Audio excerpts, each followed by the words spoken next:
Welcome to welcome to Life in Guatemala. And I am so sorry. We were supposed to be here at 5 o'clock Guatemalan time, and Brian's outside with the dog, and we just kind of let time slip away. We really haven't been doing much today. We've been kind of boring. So if there's anyone out there still, I'll kind of let everybody come here if you see us on live. But right now, Brian's out walking the dog. He'll be back in just a few minutes. And today's topic was going to be about things that you can expect here in Guatemala, things that we kind of have gotten used to here in Guatemala, and maybe just share some things that how our lives maybe have changed since moving here and just having some time together with all of you. So once again, I am so sorry that we are basically an hour late for our live video. We do have some requests for those of you out there. A number of people, we've have something, if you're not familiar with the whole YouTube and how it all works in the analytics, we get to see some numbers periodically. And some of the numbers that we're looking at are that a lot of people watching our videos aren't subscribing to the videos. And you may have your reasons for that, and I have no idea what those are. But it really helps us to be able to promote these videos and do a better job down the road if those of you that are watching would actually use the subscribe button so that we can increase our subscriptions. And also, if you know people that you can share this with, the more people that watch the videos, that works in this whole analytic algorithm as well.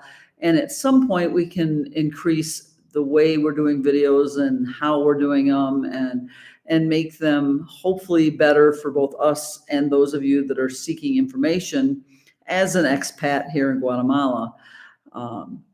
We have been here for, it was 7 years officially on October 5th or 6th, because we came down in 2018.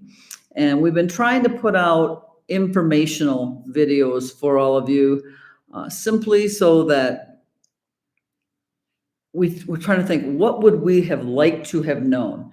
And we found a lot of resources in the process, but some of the information we're putting out is, so somebody like yourself, if you're trying to move down here or come down to visit, you're not searching the way we were searching. Excuse me, I'm putting my glasses because if anybody types in a remark, I am not going to be able to see without my glasses on.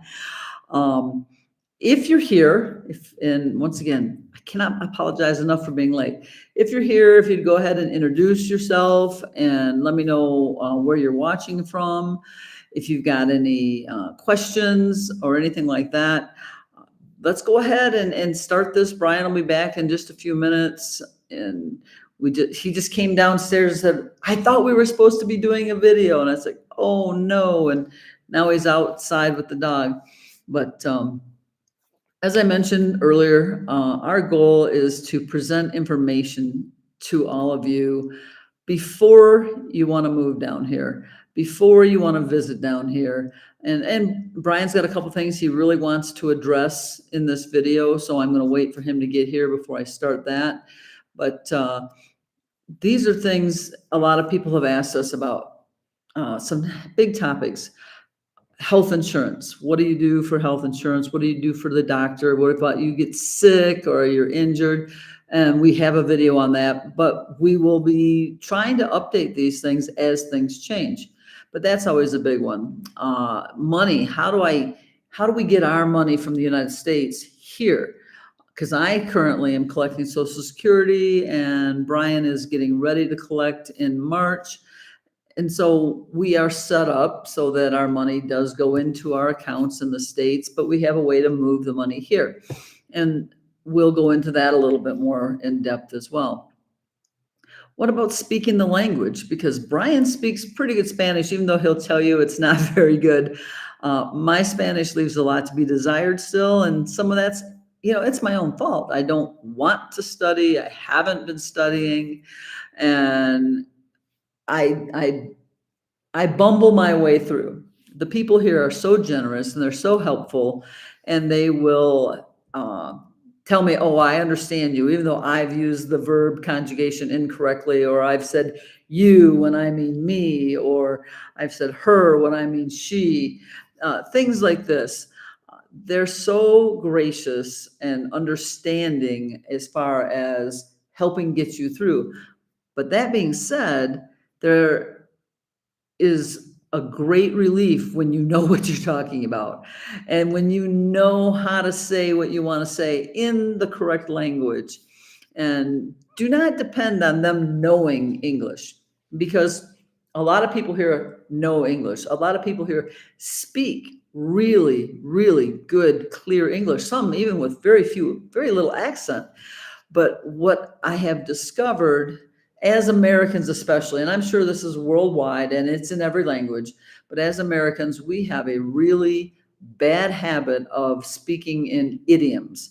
As an example, if I say so and so kicked the bucket, a lot of Guatemalans that I know don't understand that that means somebody died. And because it's just a phrase, it doesn't really ring true. You can't translate it literally. And they have idioms here as well. And so there's a lot of things I'm going to hear that I don't really understand. There's a lot of things I'm going to try and convey that somebody else isn't really going to understand. So learning the language is really important. And we did take lessons when we first moved here to Guatemala. We were living in San Marcos, and we actually came here to Xela because it's not a huge, I mean, there's plenty of expats here, but there's so many locals and so few places that just naturally have somebody that speaks English at them. It's a great place to practice the Spanish language. And when you have so many people that are here to help you get through that language barrier, that language issue, and the more you're immersed in it, you're going to do so much better. And there are so many language schools here, and you can stay, in a hostel down near Central Park, which a lot of students do, and then they study together. And there's so many places down there where everybody speaks Spanish, so you don't have to worry about having that crutch to fall back on. But there's a lot of places where you can stay with a family, just Spanish speakers. You can eat what they eat. You can do what they do and have them show you around. And this is something that Brian really wanted to talk to. Hey, I think I hear him coming back from his dog walk, so I'm not here alone. I see there's only 3 people out there watching, and we already have a thumbs up, so I guess that's not too bad of a start for being as late as we are. And we'll rebroadcast this also, and hopefully that'll answer a lot of questions that we have on our agenda, on our thoughts. And You started already? well, I wanted to get started. We were already an hour late. So come on in, have a seat, and I'll get you in the picture. Okay. Here, wearing my little beanie cap and everything. Yeah, it's a little cool here in Xela right now. It's like probably in the 50s and high 40s at night. It's been getting, it's the winter time here. So I've got a long sleeve shirt on, which is unusual for me. Yeah. Well, we've talked about this before, and a lot of times we say it's somewhere between 50 and 70 or 50 and 80 all year round. Well, we're in the season where, except for, like today, I was outside playing with the dog in the park. Yeah. At noon, and it was plenty hot. Warm. Yeah. Well, I took a walk at the same time. Yeah, it was plenty warm. Was, yeah. I'm going to guess that was a time when it was close to 80, but once again, we're at almost 8,000 feet. Right. And when the sun's not out, it gets cool. And then this is kind of getting into the cooler season that we have. So just maybe a little bit cooler than normal, but. Well, I started before Brian got back from his walk. So to recap a little bit of some of the things I said we were going to talk about, and that can get Brian into the conversation.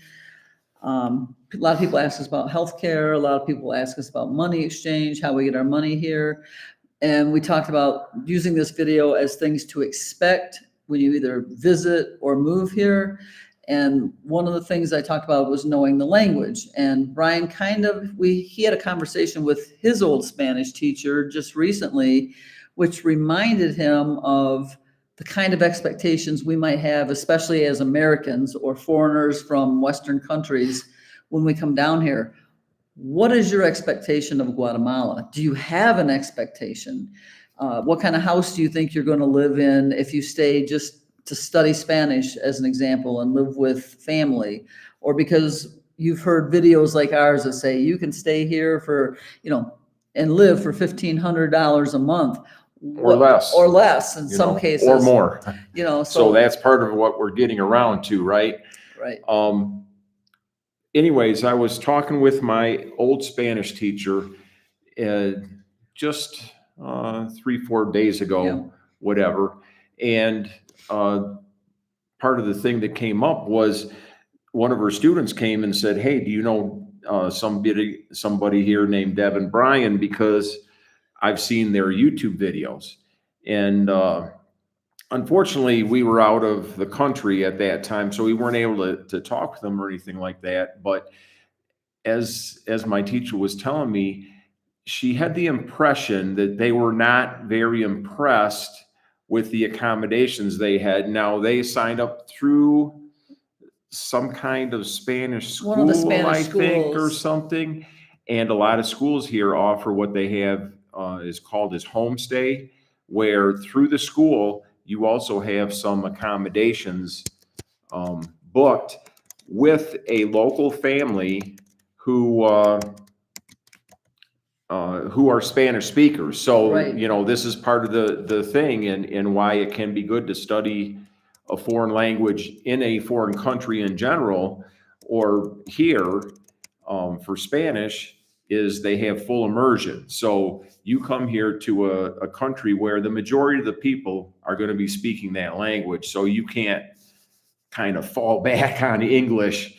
You're going to be speaking. Anyways, long story, getting around to this thing, a lot of the people that offer this homestay during this thing, they tend to be maybe the lower income people, and they need to find ways to make money. They need to, it's a way for them to make some money by opening their home to some foreigners, and they put you up and they feed you, but their house isn't going to be similar to our house. Now, I have seen people advertising on Facebook here in one of the sites that the pages that we follow here, where they say, "Hey, we have a nice house and we're a nice family, and we Come we stay can with host us." Right. yeah, we can host students, or if you're just coming to visit or whatever." It looks like from the photos their house is a little nicer looking. But just to say, like when we first moved here and we came to Xela, when we were living in San Marcos, but we came to Xela to take Spanish, intensive Spanish lessons for a month, we booked an Airbnb because just from what we had heard about the homestay, we weren't necessarily kind of two things is we knew we kind of wanted a break from speaking Spanish. And so we booked our Airbnb in a nicer house. Still, that house wasn't quite as nice as the house that we ended up moving into here when we moved to Xela, but it was a little nicer than what I believe some of the homestays would have been.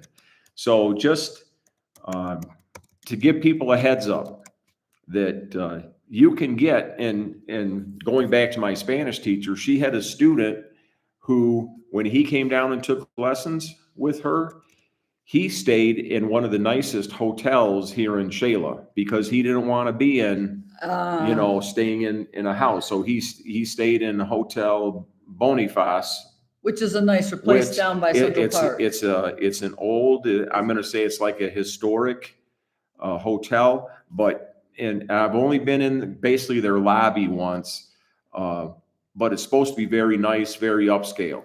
So you can do that, but if you come down and book a homestay, be prepared that this is going to be pretty modest accommodations. And that's the thing here, when we talk about expectations and being careful about what your expectation is, or finding out in advance even something about, because when Brian says modest, we're not only talking necessarily small, and I'm not saying anything's dirty, but things are old. A lot of buildings in a lot of these places are old, and you may not have the same comfort level you're used to.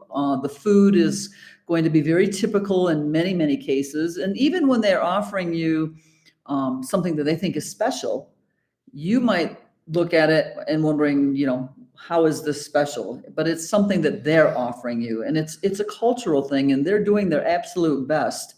So when you bring your expectations, don't bring them as expectations of American or Western country things. They should be expectations of what Guatemala has to offer you from a cultural standpoint. So I can read this. Have you went over any dog-friendly hostels on your drive down? Oh, there's all kinds of them.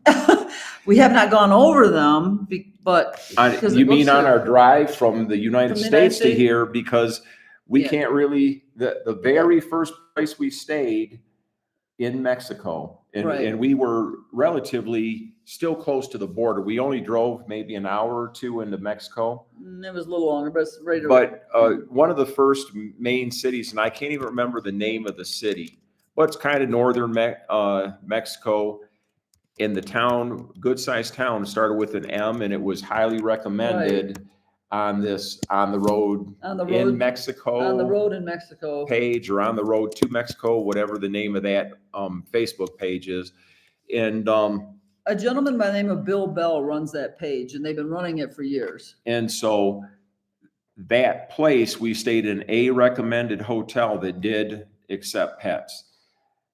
After that very first day, our whole itinerary got thrown off by a major traffic accident in Mexico City that had us backed up on the highway for hours. We were off schedule bad. I mean, the one other hotel we stayed in, and Debbie's frantically looking kind of online with whatever limited internet capabilities we had, because we didn't have a Mexican phone plan to have that kind of internet thing.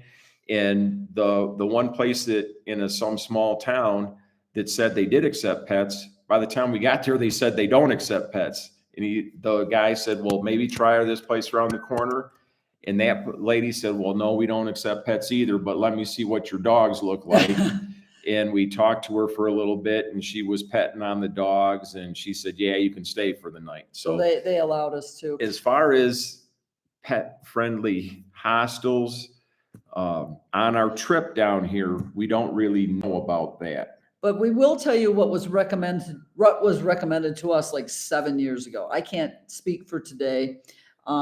There's some places in Mexico and here in Guatemala called auto hotels. And my understanding, I don't know this, we've never stayed. Yeah, but my understanding is they're different, but some people said pull into an auto hotel because you can pull the garage door down. You've got privacy. Nobody knows if you've got a dog or not a dog. They won't steal your stuff because you're in the hotel.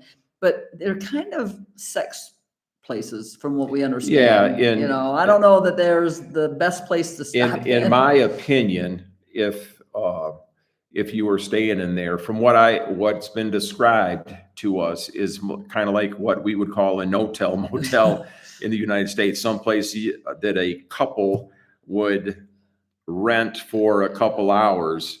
I'm going to time out a minute. I want to go all the way back up to Brandon. He was our first question. Okay.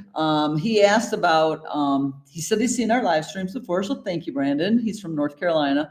Are there opportunities to volunteer? From a volunteer standpoint, if you're not looking for pay, I would say yes, there's probably a lot of opportunities in a lot of places. And once again, there's a couple of Facebook what's pages. He say? In ministry NGOs.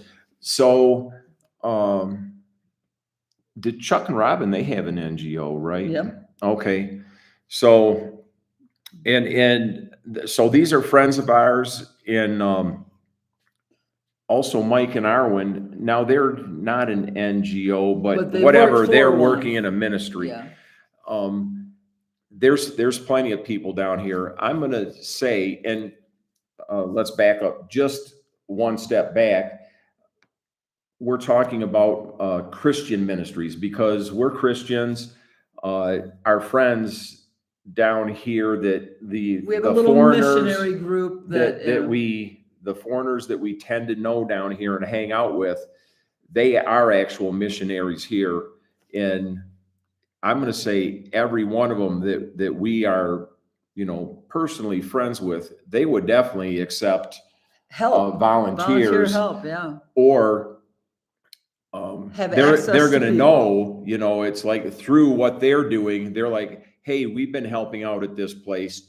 You guys can go help out at this place too. So yes, I'm going to say there's a ton of them as far as Christian based Now, what things. you might have a harder time finding is paid positions.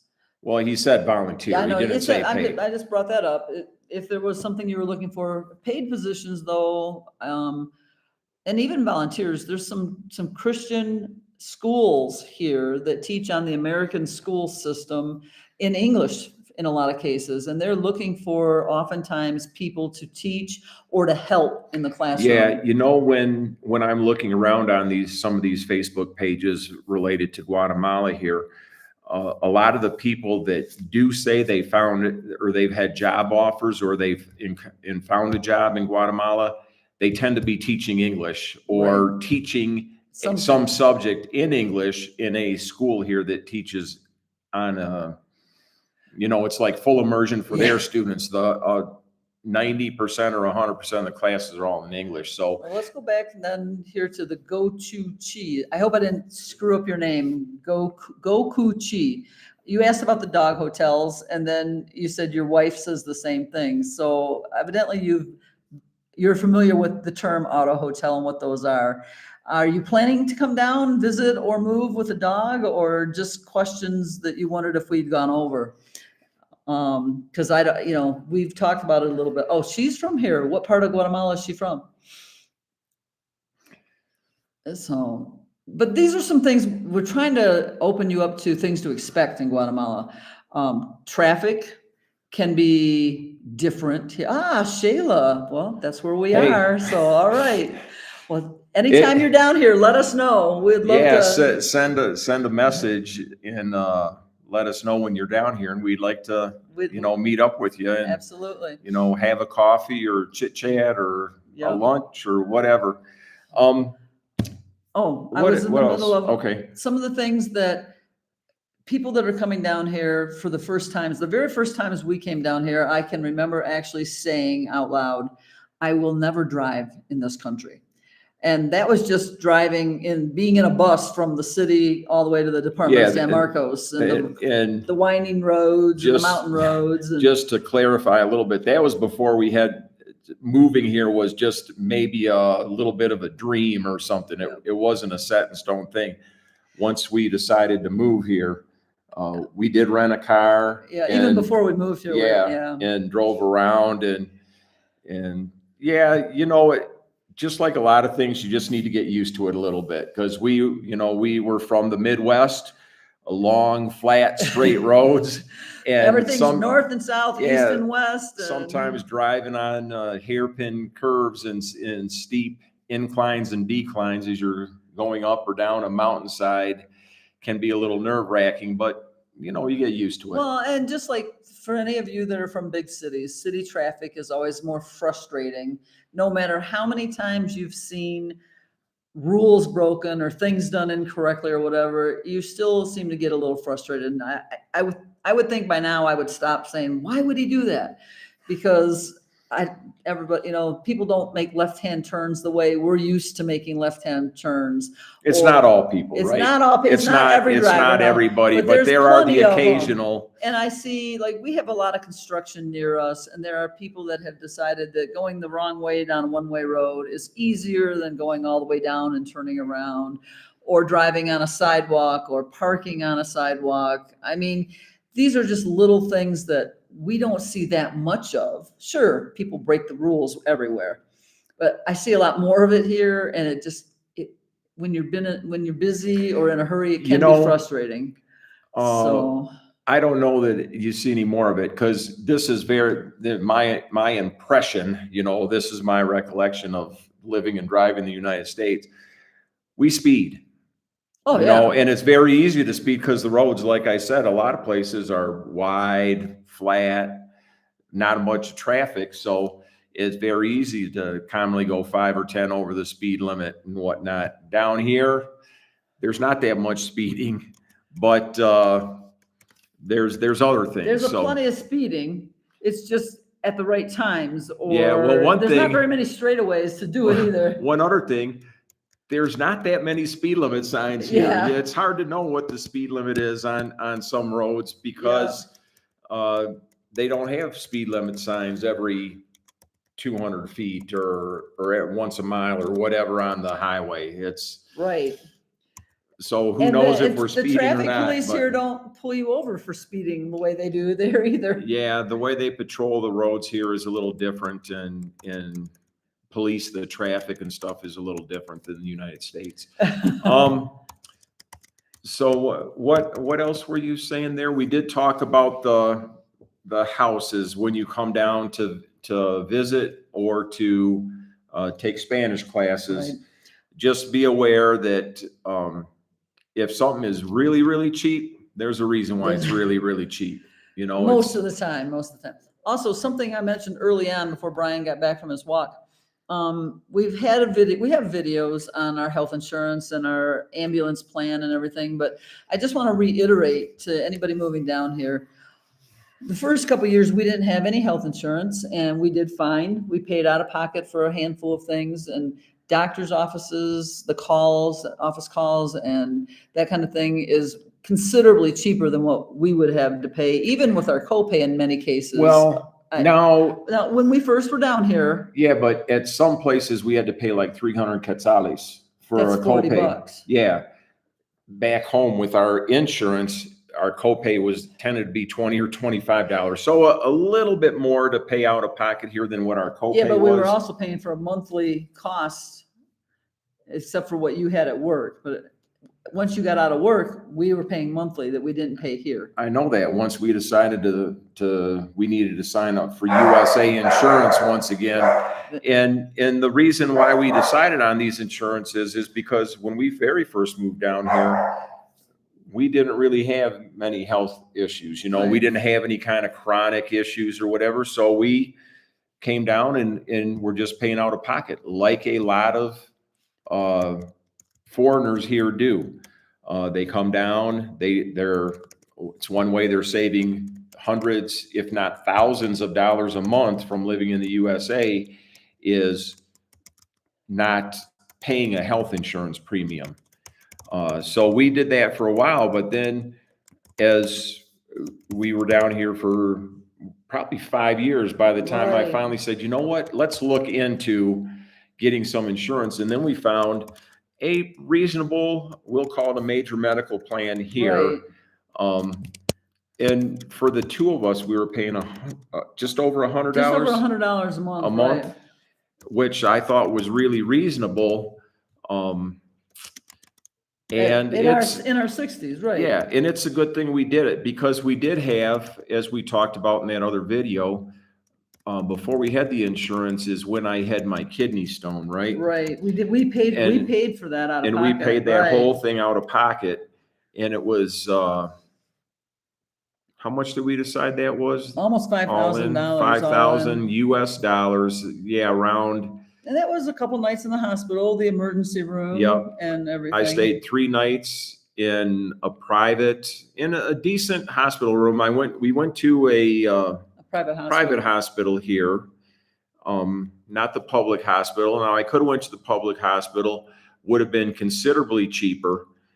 I don't know what kind of care I would have gotten there. They do rotate doctors, so you don't know for sure. I've heard varying stories from people I know, like my Spanish teacher.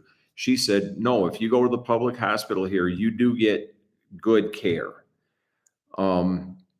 But then we have another expat friend who he got sick. I don't know what the details were, but he ended up going to the public hospital, and he told us later, he said, I will never stay there again. Well, when He we know didn't another say- guy that went and he ended up dying after his surgery. Yes, he was that person. He Yeah. was probably misdiagnosed and mistreated. Probably so. And then by the time, and he was doing this, was it at the tail end of COVID, or was COVID No, done? it was over. It was over. Okay. Because I thought there was something about they didn't even want to release him from the hospital. I mean, we were hearing these stuff here, and it's like, man, this doesn't seem Without right. trying to scare you, though, the private hospitals that we have been in, I've been in, he's been in, have given us excellent care at what I will say are really good prices, even if I didn't have insurance compared to what my cost would have been. We had insurance in the States that we were paying out of pocket after we were retired. It was costing us almost $300 a month. This is recently, Recently, right? Because when almost we first moved down here, we didn't have No, we any didn't have- USA but insurance. recently, so almost $300 a month and a deductible of $9,000 a person. My private hospital surgery for my broken wrist was only about $12,000 total, of which we only paid half because of the insurance we had here. So just to give you an idea, I was in a very upscale hospital in Zone 14 of Guatemala City, Well, the first time you were time in was like in zone 10. right? Same hospital affiliation, same yeah, doctor, same surgery. I had 2 broken wrists. That's why, because old people have a bad habit of falling. So she fell a couple years Yeah. ago and broke her left Left wrist and had a surgery in a hospital in Zone 10 of Guatemala City. Very nice hospital. The following year, I which broke was my- earlier this in year, March, right? March of 2025. She fell and broke her right wrist. Yeah. And then we could have went back to that exact same hospital, but we chose to go to the hospital in Zone 14. Which is right next to our doctor's office. So we had the same surgeon, because he works in the hospital's called La Paz. La Paz. It's a group of hospitals. Yeah, right? there's a couple of them in Guatemala City, and we have one here in Xela, and I think some other bigger One in cities. Quetzaltenango, I think. They have one. So it was, he told us It was this going to cost past a little time, bit more. it's a little bit more at the Zone 14 La Paz than it is at the Zone 10. We don't know exactly why. I'm guessing because after being in both of them and seeing both of the rooms and the surgical areas, one is a little more upscale. That's Okay. my guess. That's all it is. There is one thing that I remember, because I didn't really go into that hospital in Zone 10 that much because of the situation we had at the time with the dog. Right. And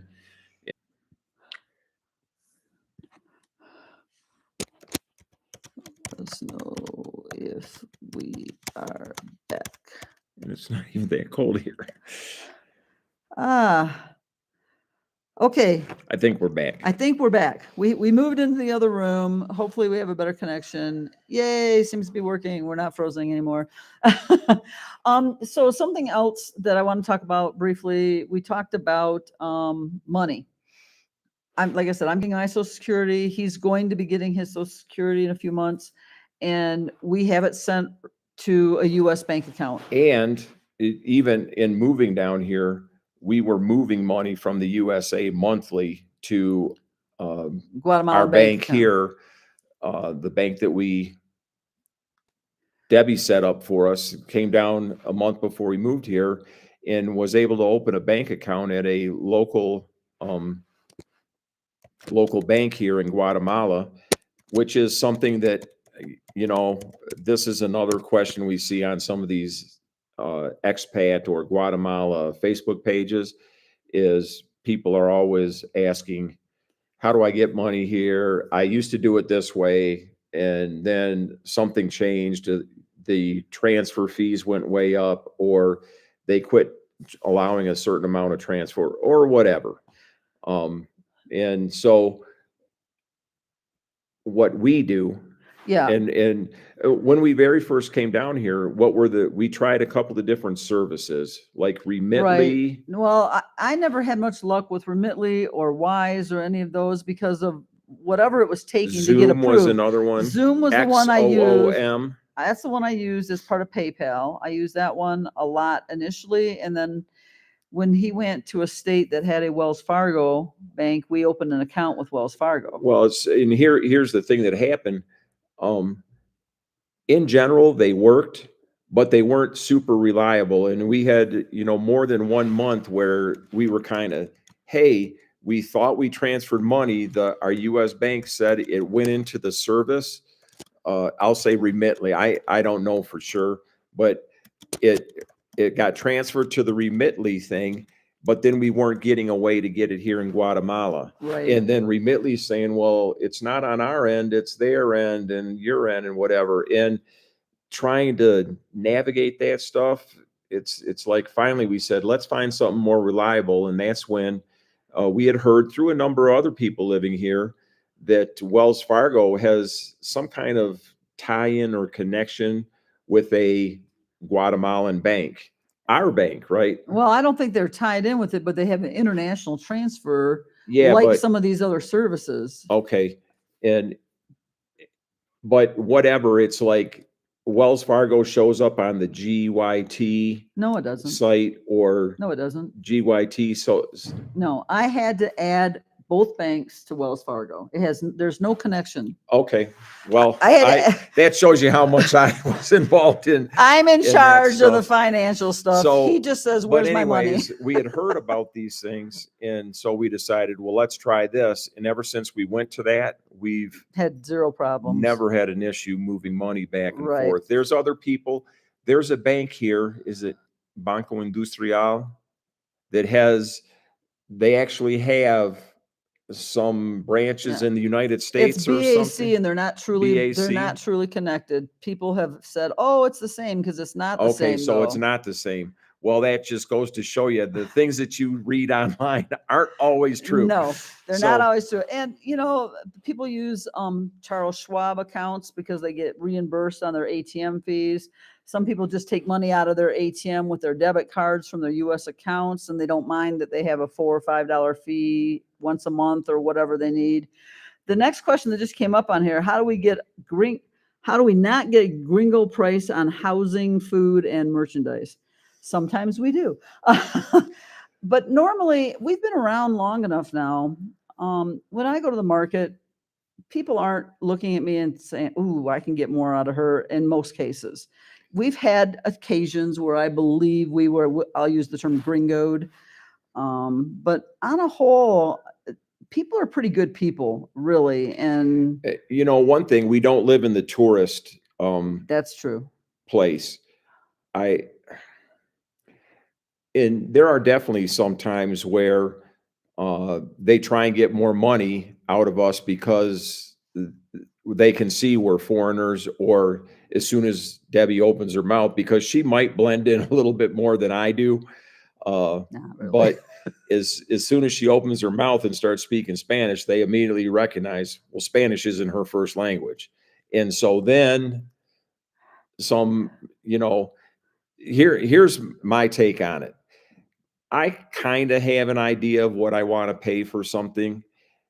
And also, if I see somebody that, if you see somebody selling stuff on the street or whatever, they're not really making all that much money. Right. So sometimes I will buy whatever off of them without the thing that I need this sucker or candy bar or, microfiber cloth, whatever these people are selling. And I'll willingly pay more money or whatever just to help them out. But if I need something, I kind of have an idea what it is. And if they tell me a price and I don't like it, I just, now go about to the next housing place. though, I will tell you, and we have been told by people, have a Guatemalan help you if you're going to rent a place or buy a place, a lawyer, whatever, because you can get taken for a ride. And I've heard horror stories about that. So there are, one thing I will say, there's a lot of places where there's a listed price. And so the Guatemalans are seeing that same price, the same as we're seeing that price. Now there is negotiations, especially in housing, right? You Yeah. can negotiate. Maybe a Guatemalan can negotiate a lower price than what a foreigner could. But if you wanted to avoid that for sure, have a Guatemalan friend or something go and do all the negotiation for you. I'm going to back up real quick. Alicia asked about, is there one bank that's easier to work with for another? You know what? I'm going to tell you, I would have in the past said GET. And then other people would say BI, and other people would say BAC. And I think a lot, but what I have learned from talking to many expats through back and forth on their Facebook pages is it can be branch dependent as much as it is bank dependent. We had no problem we weren't residents yet. I opened an account with GET with my passport, and I wasn't even living here yet, but we had an address because we rented a house. Other people have said they couldn't get an account there. And sometimes it's which branch did you go to? Who do you know? We had a friend that knew the manager. That was very helpful. So as far as which bank, that's very dependent on so many things. So I can't even say definitely GET anymore because so many people have said, no, I can't go to GET now, but I went to BI or I don't hear a lot of expats that have a big bank that a lot of Guatemalans go to here is Ban Rural. It's kind of a real common, it's everywhere, but I don't hear a lot of expats. Some do, but I couldn't tell you anything about them because we don't use them. So that's going back to Alicia asking about banking. Who do you know? That's going to help you a lot in that case. Here's one thing, staying on this money theme, and I don't know that a lot of people do this living here. Maybe they do, but if you're coming for a visit, my suggestion, instead of worrying about trying to transfer a lot of US dollars or whatever your country is, Canadian dollars, from Europe or something, use an ATM. Yeah, I would use an ATM. I would find out from my bank, can my debit card work in foreign banks, and then find out what their fees are. And then the same thing with at least one, the most common is Visa and MasterCard, but at least one credit card. And I would ask them before I came, do you charge foreign transaction fees? It's not the end of the world if they do, but just know that whatever you buy, if you buy something that's $10, then when you get your bill, you'll see it's $10 plus right 70 cents or $1 or something, because there's this foreign transaction fee. So it's just good to know. And because there are a good number of credit cards that have no foreign transaction and fees. they're even starting. I found this out the last time we were in Pana a couple of weeks back with Panajachel and Santiago. Some of those tourist little places are starting to accept credit card. That's how you bought that hat.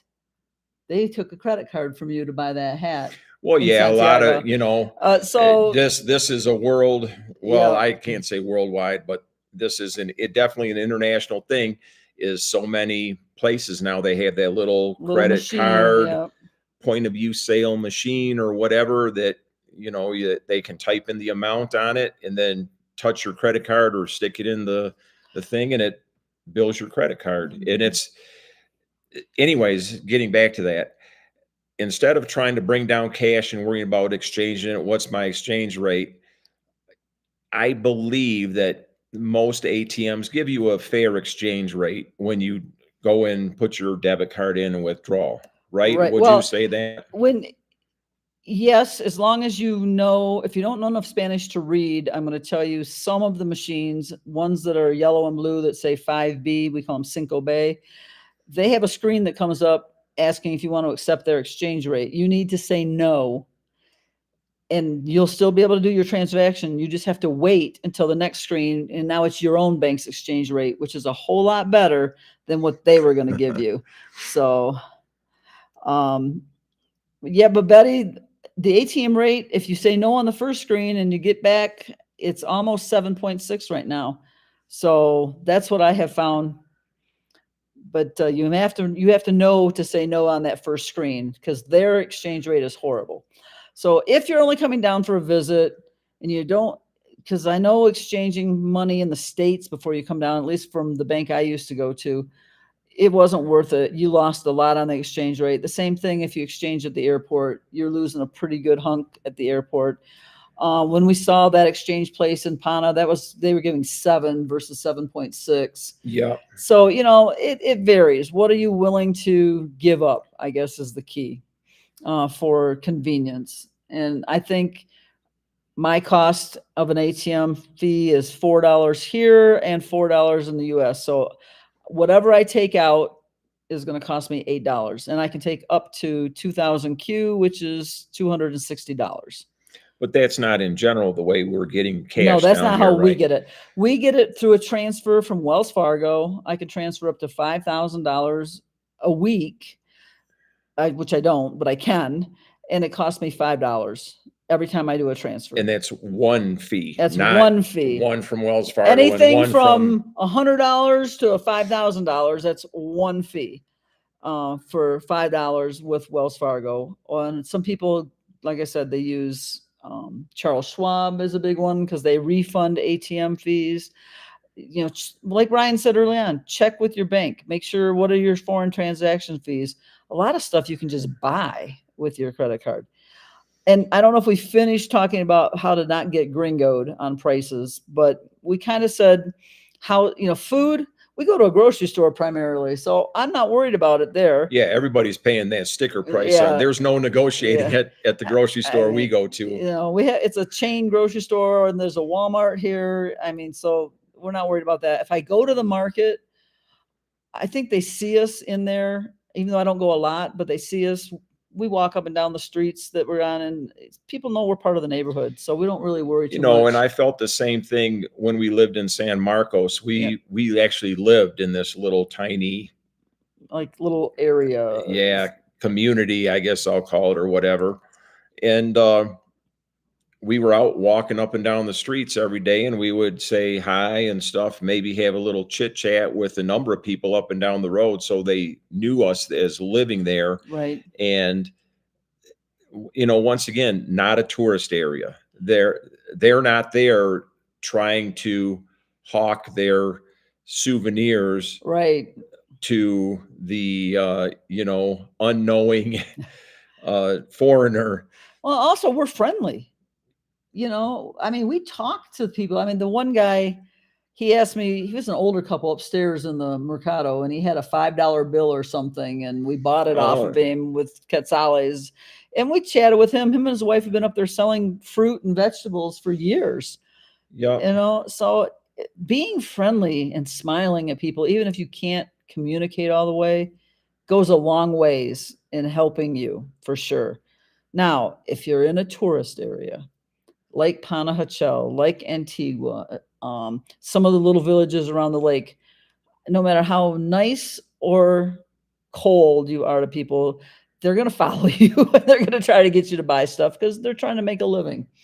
So that just happens. Yeah, but that doesn't happen here. It doesn't have anything to do with the gringo Yeah. price they're going to charge. Once again, they're selling to tourists. They're not following the locals around trying to get them to buy their, beaded necklace or.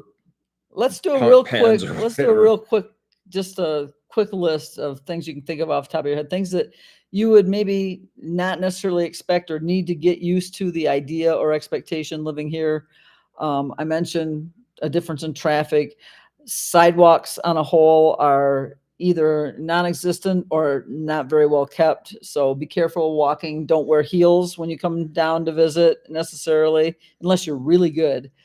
The roads can be bumpy. Even the city roads can be bumpy. Here in Xela, they're very skinny in many cases. A lot of places that you walk, especially tourist areas like Antigua, they have bars and things on the windows. You might be walking along a sidewalk and then boom, there's a right at head height. If you're not careful, you could run into a bar. I'm just jumping little things that we maybe aren't used to that we have to think about, or we've been waiting for stuff. you're going to wait. If people aren't in a hurry for a lot of things here and a lot of times, you know. As far as what you're saying there about whatever bars sticking out a window, it's not that bars are sticking out, but No. they have like security. It's Yeah. like a wrought iron. Yeah, they're decorative in many cases. Yeah. That's on the outside of the window. Well, some of them aren't flush with the wall. Some of them stick out a little bit into the walkway. And one thing, I don't know exactly what the rules or regulations are here in Guatemala, but I think there's not as many as there are in the USA. In the USA, if you're trying to get something built or building some, they got a rule and a regulation for your countertop has to be this high or they don't pass your inspection. You have to have this much space in a walkway or whatever, or you don't pay. Here, I don't think they have those things. If they do, they're not really enforced. And so you're walking down a skinny sidewalk that may be uneven or it's made out of like cobblestone or something. And so you're kind of looking down. Well, then this bars in this window are sticking out that just happen to be at your head level. And so whap. We have that right now where they did the rope down there, the work on the road down there, where they put this sign up saying, hey, there's a speed bump. There's a speed bump right here. But the sign is only, I'm going to say 4.5 feet tall, maybe 5 feet tall, out into the sidewalk. Yeah. So I have to walk around, I can still stay on the sidewalk, but now I'm walking on the edge of the sidewalk at the road, or else I got to walk way up into the dirt or grass around the other side to go around it. And then, keeping on that same thing, just walking from our house down to that thing, there's a number of like billboard signs or something. Well, some they're I'm going to say 5.5 feet tall. Yeah. And so if I'm walking through, I have to duck down and in the USA, there would be some rule or something. Well, this sign has to be either this size, not in the walkway, or way up high, or blah, blah, blah. Clinton, I want to address that too. I gave you what we pay on our car insurance, but let me tell you a little bit. First of all, I've been told, I don't know this for sure, I've been told car insurance isn't by law something you have to have, and a lot of people don't have it here. But the one thing about having car insurance here that is different than in the States is when we buy our car insurance, it included two things that I've never had to shop for in the States. A lawyer that will come to the scene of your accident within a certain amount of time is part of your insurance coverage, and bond for jail release is part of your insurance coverage, because you can get blamed for a lot of things that may not really be your fault. And you don't want to leave the scene of an accident until your lawyer arrives, is what we've been told. Thank you, Lord, that we have not had to deal with that so far. But I don't want to have to deal with that either. We have heard from other people some horror stories about, well, insurances don't pay, and that's why I don't buy car insurance. But we did get our car insurance. Most banks sell insurance here. We got our health insurance through the bank, and we got our car insurance from a company that bought it through a bank for us. We found an agent that speaks English, so we could understand all the coverages. And the biggest things, besides replacing costs and also covering damages and injuries to somebody else, that was our big concern. What if we injured somebody? The biggest things aside from that is, will a lawyer come to the scene and help us? And if we get taken to jail because somebody said it's our fault, how do we get out? And that's part of the car insurance here, which is completely different than we've shopped before in the States. We've begun on here almost an hour, even though we started late. So we're gonna, anything else you want to touch on? Any more questions real quick before we sign off? I thought, and I don't know if I still have this video, when we were leaving for the United States almost 3 months ago now, right? 3 months ago, because we stayed there 2 months. Yeah, we left in August. So I did, because there were some people talking about this on some of these expat Facebook pages. Can I walk from the from the airport to a hostel or Oh, something, you yeah. know, the gist of it was, can I walk from the airport to certain things? And I'm gonna see if I still have that video. I need to really do something and kind of put it together, and I then might have some parts on it we too. can post that thing up. But just to say, yes, you can. But if you have two checked bags and a couple of carry-on bags and you're by yourself, you probably can't, because of some of the things we've been talking about in this video here. The sidewalks are not excellent from the airport all the way to Some of those wherever your hostels, potential right. hostel is. And there's some hostels that are relatively close, so they are walkable. But if you're pulling, you know, 2 or 240, 3, yeah. 50, 60, 70 pounds, depending on the airlines. Not, I think we were allowed 70 pounds because of the tickets we bought Right. the last time. So, you know, that can be kind of heavy on uneven sidewalk, Right. and trying to then pull it across a And there really 2, aren't 3, any 4 lane restaurants road. per se either close. Yeah, the closest actual restaurant that I know of is that there's a Pollo Campero down by those museums, and that's a little bit of a walk. At least a mile or more. Yeah, I would say it's a Yeah. little bit of a walk from the airport. Not something you necessarily want to do, trying to pull along your suitcases. Now, if you just had a backpack and you had hours to kill or whatever, sure, you could walk to Pollo Campero. Right across the street during the day, there's a number of The Guatemalan typical yeah, food. they're typical, like a cafe or something, but they'll sell Beans and tortillas and yeah, chicken and chicken, maybe a small, you know, basic cut of steak or something or right. other, tacos. So, but anyway, it doesn't look like there's any more questions. We're going on 1 hour now. Once again, our apologies for being late, and we still hope though that you'll subscribe. Like I said in the beginning, a lot of people are watching, but they're not subscribed. So share this, watch them, get us some watch hours, get us some more likes, and we hope to see you next time on time. Thanks again. Bye from Life in Guatemala. Bye-bye. Bye.